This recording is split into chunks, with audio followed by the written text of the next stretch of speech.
नमस्कार बच्चों।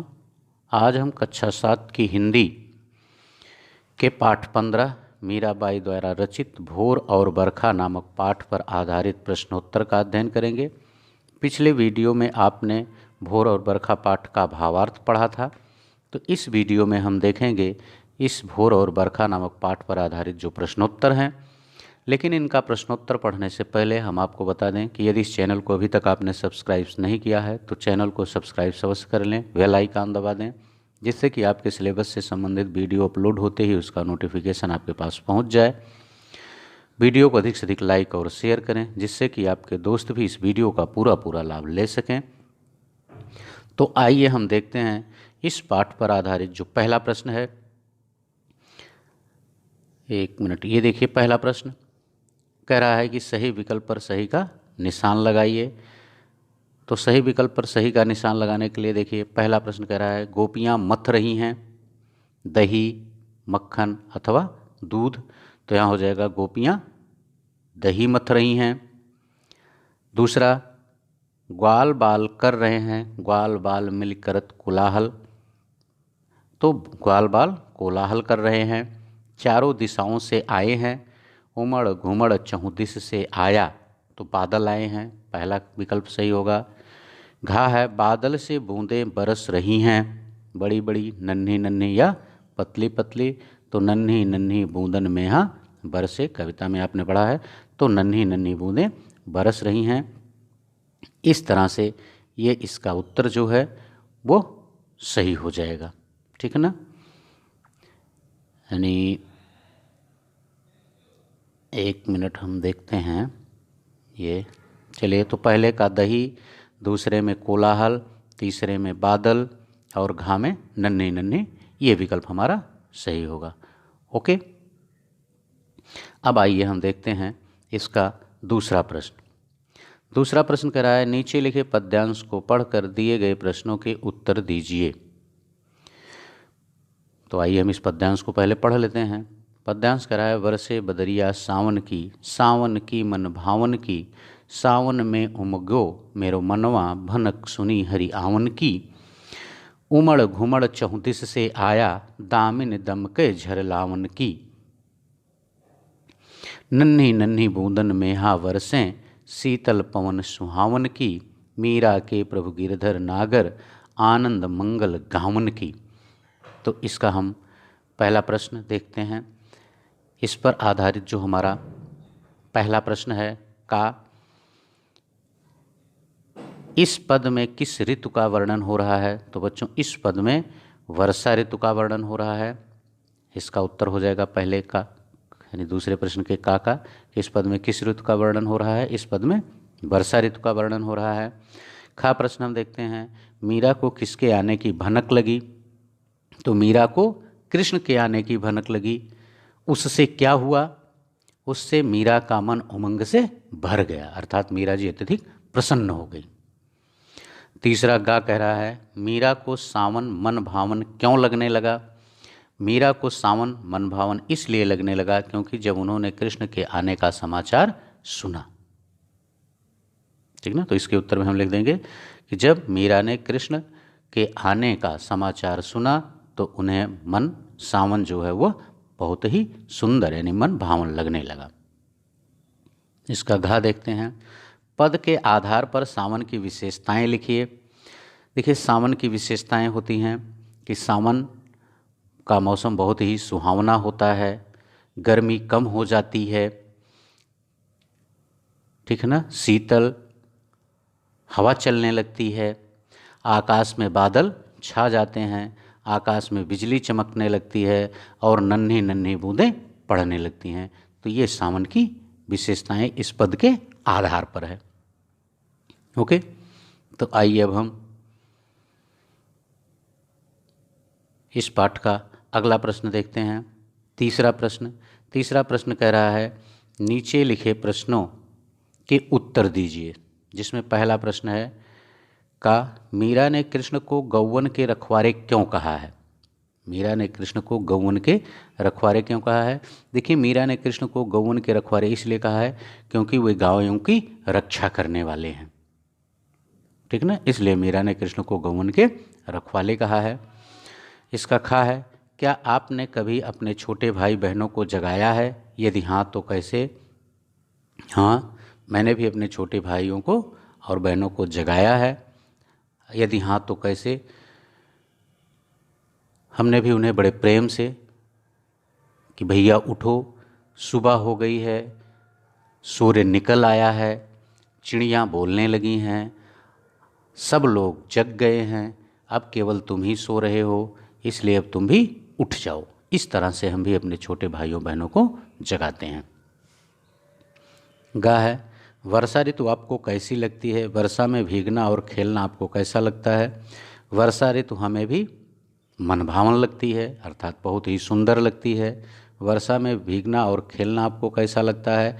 वर्षा में भीगना और खेलना हमें बहुत ही अच्छा लगता है। ओके, अब उसके बाद घा है, वर्षा ऋतु के लिए मीरा ने किन किन विशेषणों और नामों का प्रयोग किया है? तो इसके लिए वर्षा ऋतु के लिए मीराबाई ने मनभावन, सुहावन, ठीक ना, आदि विशेषणों का प्रयोग किया है। अब आइए हम अगला प्रश्न देखते हैं।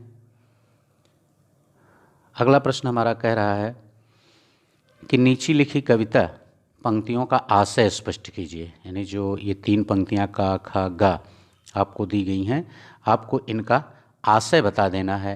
अर्थात इन पंक्तियों का भावार्थ पढ़ते समय, जब आपने कविता का भावार्थ पढ़ा था पिछले वीडियो में, तो इन पंक्तियों का आशय वहाँ आपको मिला था, लेकिन आप यहाँ एक बार फिर सुन लीजिए। देखिए, माखन रोटी हाथ मालिनी गौवन के रखवाले, इसका आशय बताना है। इसमें लिख देंगे आप कि मीराबाई जी कहती हैं कि हे प्रभु, आप माखन और रोटी हाथ में लेकर गायों की रक्षा करने वाले हैं। ठीक ना, यानी कृष्ण माखन और रोटी खाते थे, आप भी जानते होंगे, तमाम ऐसे पद आए हैं।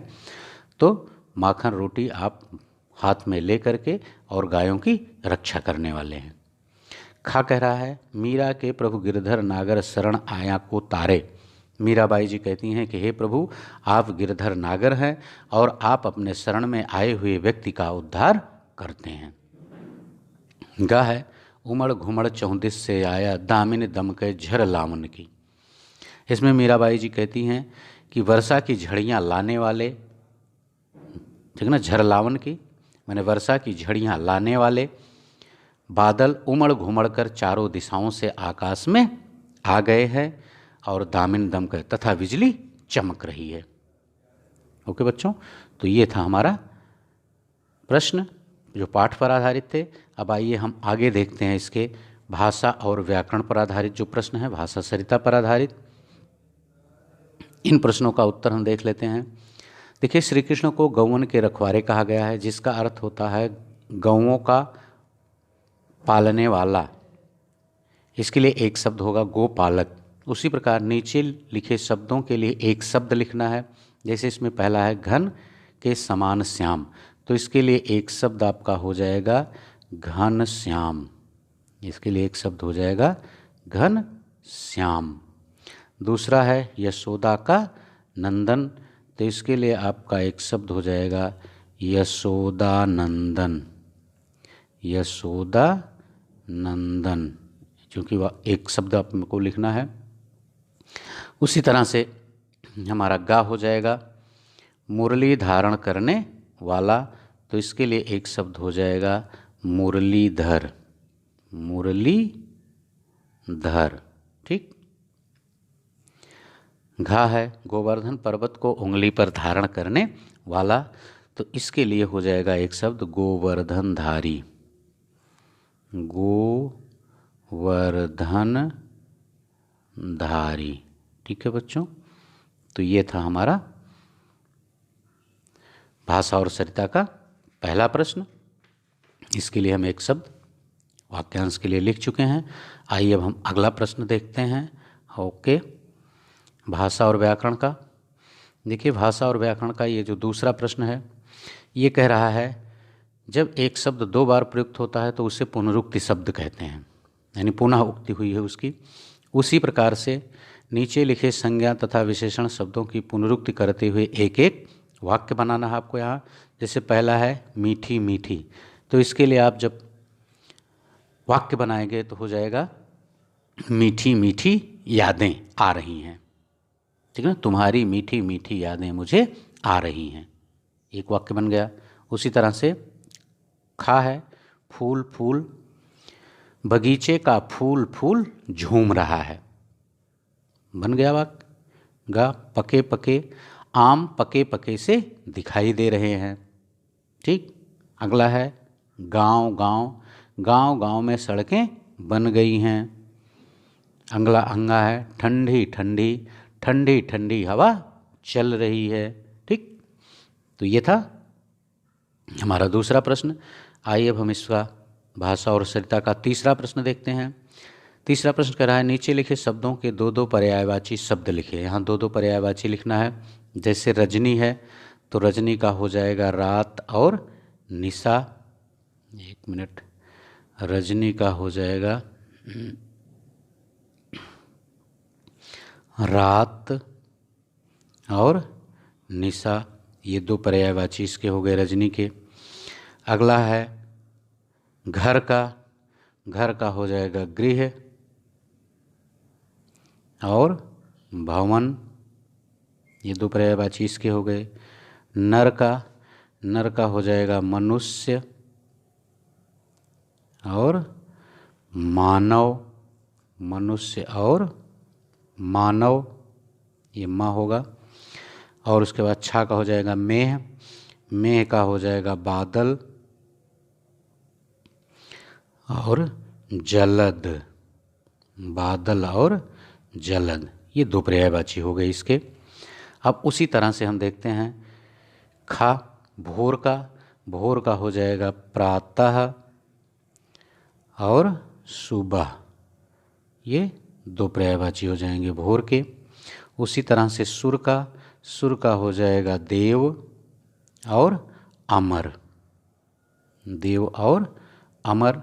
फिर हो जाएगा चाहे बाल का, बाल का तो पर्यायवाची हो जाएगा, एक तो हो जाएगा बालक और दूसरा हो जाएगा बच्चा, बालक और बच्चा।